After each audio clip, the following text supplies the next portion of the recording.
सर्वप्रथम स्त्री शिक्षणाची शाळा खरं तर थोरले प्रतापसिंह महाराजांनी सुरू केल्याचं वक्तव्य आज उदयनराजे भोसले यांनी केलंय। त्याचा ओबीसी नेते मंगेश ससाने यांनी समाचार घेतलाय। उदयनराजेंनी केलेला गौप्यस्फोट धक्कादायक असल्याचं ससाने म्हणाले।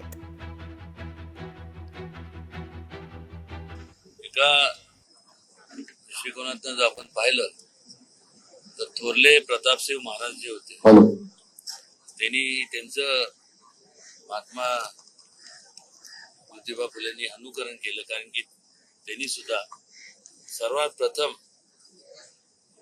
जर स्त्री शिक्षणाचं जर शाळा कोणी चालू केली असावी तर ती थोरले प्रतापसिंह महाराजांनी केली। ती सुद्धा सातारच्या त्यांच्या स्वतःच्या राजवाड्यात केली। त्या राजवाड्यात कालांतराने त्यांनी संपूर्ण देशाचं संविधान लिहिलं। त्यांची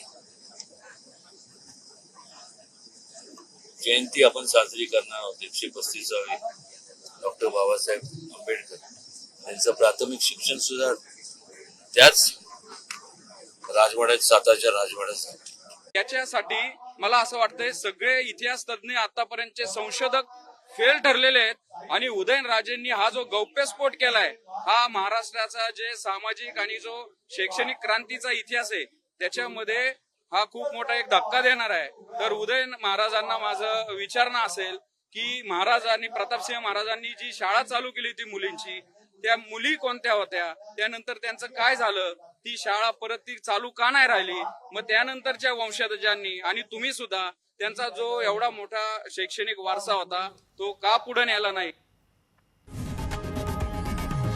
लोकशाही मराठी ऐका, पहा, जागरूक रहा।